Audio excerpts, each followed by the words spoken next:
Pour la première fois à New York, quelques 250 personnes ont manifesté dimanche pour soutenir le New York Times et les médias face à l'administration Trump.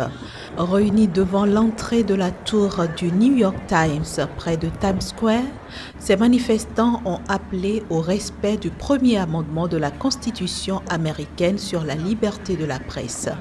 Ceci après une semaine marquée par de nouvelles attaques de la Maison-Blanche contre certains puissants médias à penchant démocrate comme le New York Times, le Los Angeles Times ou CNN. Des médias qui, vendredi dernier, avaient été interdits d'accès au briefing quotidien du porte-parole de la Maison-Blanche.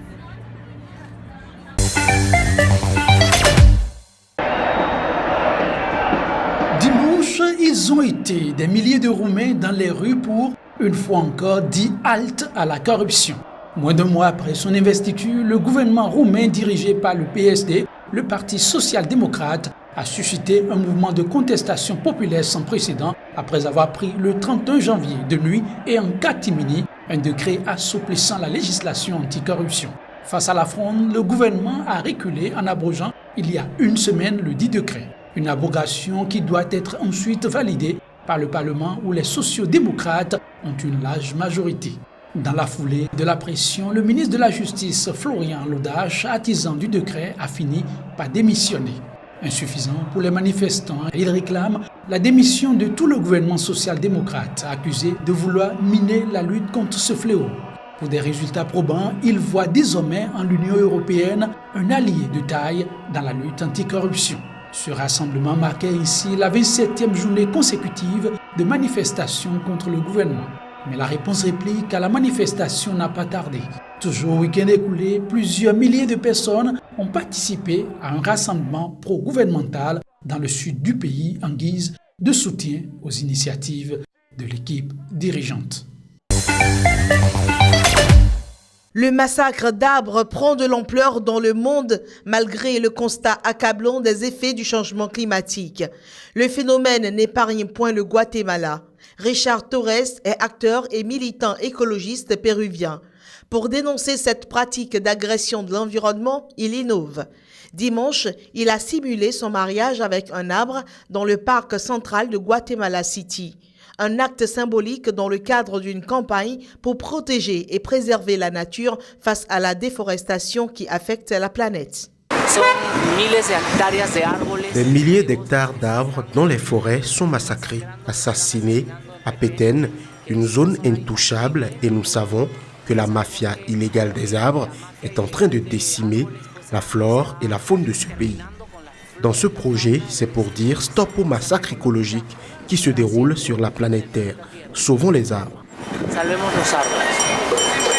Les arbres sont générateurs d'oxygène et maintenant la planète Terre est dans sa plus grande crise de la pollution et la nécessité de planter des arbres pour la sauver.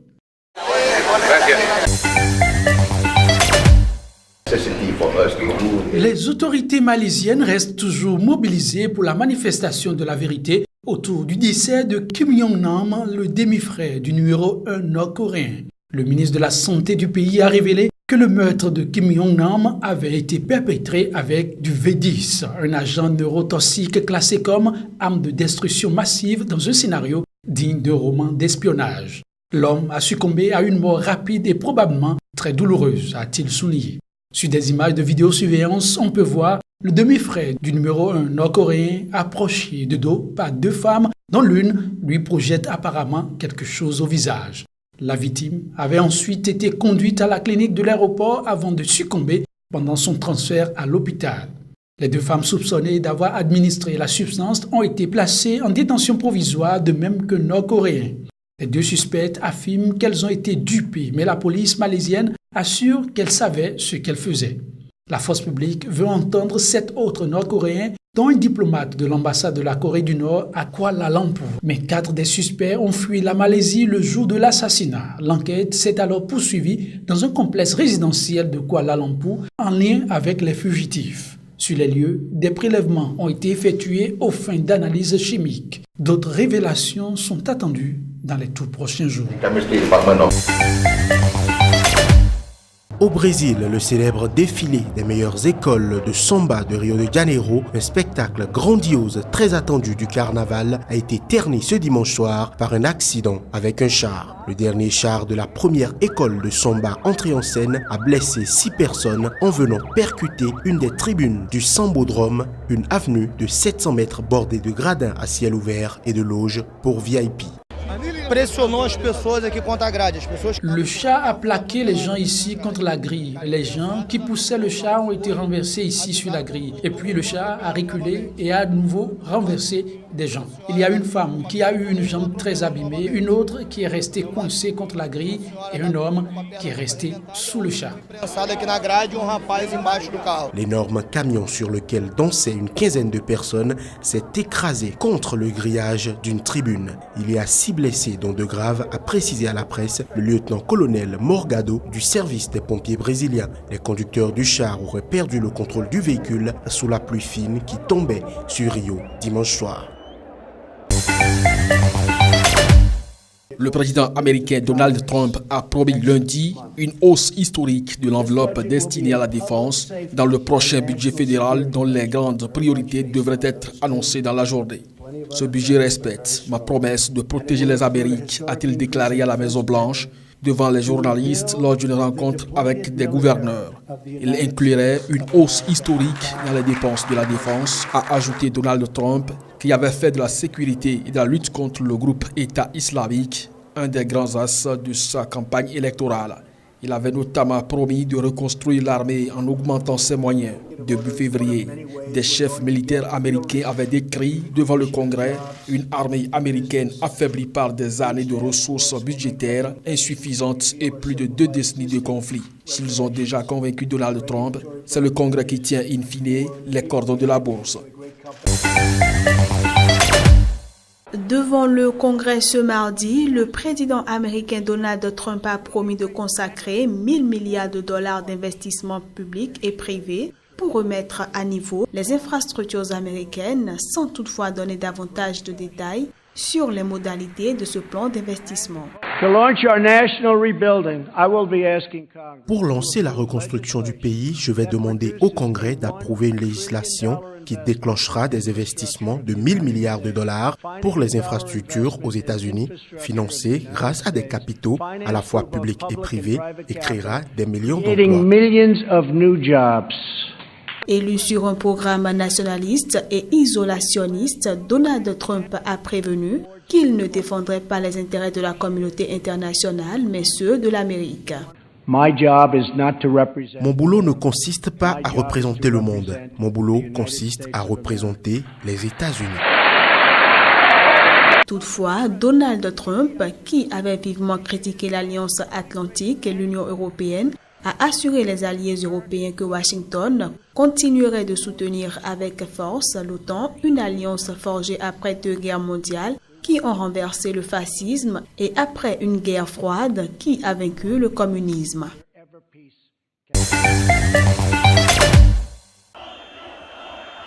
Ces manifestations sont les plus importantes survenues en Roumanie depuis la chute du communisme en 1989.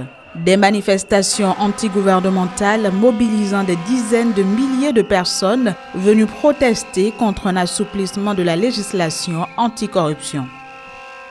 Este un abuz fără precedent din partea guvernului, o lovitură împotriva democrației, o lovitură împotriva direcției în care se ducea țara. C'est un abus sans précédent de la part du gouvernement. C'est un coup contre la démocratie et contre la direction que notre pays avait. Manifester est la seule chose qu'on peut faire pour tenter de changer quelque chose, nous en tant que simples citoyens. C'est pour cela qu'on est venu avec notre enfant, car c'est une protestation pacifique et on fait tout ce qu'on peut pour nous et pour les futures générations pour que le pays prenne un chemin normal.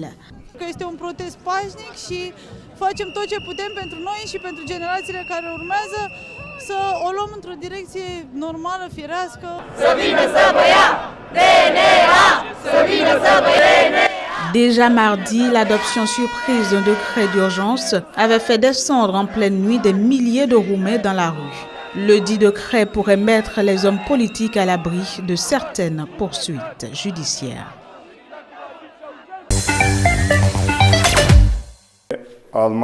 Première visite de la chancelière allemande en Turquie depuis le putsch manqué en juillet.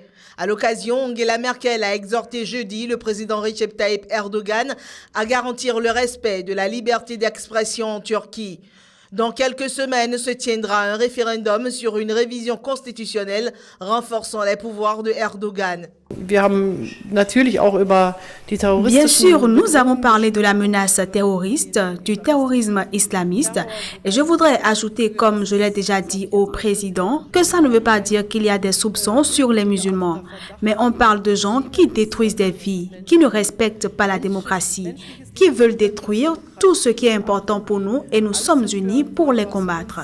Nous avons également eu une discussion intense sur un autre défi auquel fait face la Turquie, c'est-à-dire les 3 millions de réfugiés en Turquie, venus en particulier de Syrie, à cause de la situation là-bas. Et donc, chaque camp doit respecter les termes de l'accord Turquie-Union européenne du 18 mars 2016. Les financements arrivent, même si ce n'est pas aussi rapide que le souhaiterait la Turquie. L'Allemagne va continuer à contribuer à accueillir des réfugiés. Nous venons juste de décider d'accueillir 500 réfugiés par mois pour aider dans des cas précis. Les rapports entre la Turquie et l'Allemagne, deux piliers de l'OTAN, se sont sensiblement dégradés depuis la tentative de coup d'État visant à renverser Erdogan. Merkel a été vivement critiquée en Allemagne et par l'opposition en Turquie pour ce déplacement qui survient à quelques semaines d'un référendum prévu en avril sur la révision constitutionnelle. Le président du Conseil européen opte pour la fermeture de la voie de passage des migrants clandestins entre la Libye et l'Italie, un objectif qu'il estime à la portée de l'Union européenne. Ce discours, Donald Tusk l'a tenu lors de la visite du chef du gouvernement d'union nationale en Libye, Fayez al-Sarraj, à Bruxelles.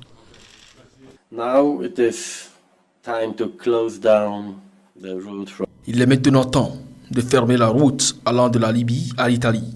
J'ai discuté avec le chef du gouvernement italien Gentiloni hier et je peux vous assurer que c'est à notre portée. Ce dont nous avons besoin est une détermination totale pour le faire. Je mettrai en avant davantage de mesures concrètes et opérationnelles pour renforcer notre travail afin de s'attaquer au trafic et au réseau de passeurs et aider à gérer le flot migratoire de manière plus efficace.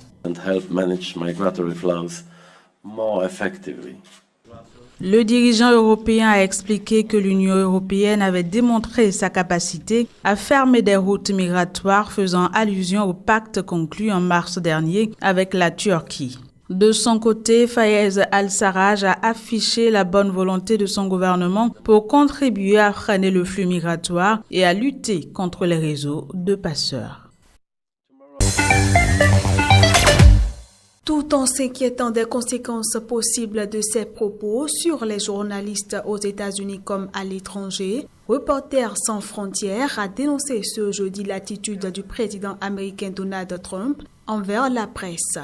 L'attitude de Donald Trump envers les médias elle est extrêmement inquiétante, évidemment aux États-Unis, pour la liberté de la presse dans ce pays.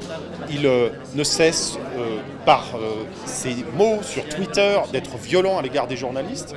Et il y a déjà une forme de radicalisation contre les journalistes qui est inquiétante, mais elle est encore plus inquiétante dans le reste du monde, puisque c'est un très mauvais exemple qu'il donne. De nombreux despotes ou présidents de démocratie très tenus s'en serviront. Ils diront, regardez, même le président des États-Unis dit que les journalistes sont les personnes les plus malhonnêtes de la Terre, c'est les termes qu'il a employés. Et ça autorisera certains à combattre encore plus fermement les journalistes et à restreindre la liberté de la presse. Donc c'est très, très inquiétant pour les journalistes dans le monde entier. Selon le directeur général de Reporters sans frontières, il est vraiment difficile d'exercer la profession de journaliste au Mexique, pays le plus dangereux d'Amérique latine, avec 99 reporters assassinés entre 2000 et 2016. La situation dans de très nombreux États du Mexique est terrible pour les journalistes, avec de plus en plus d'assassinats par les cartels, parfois par des hommes politiques véreux.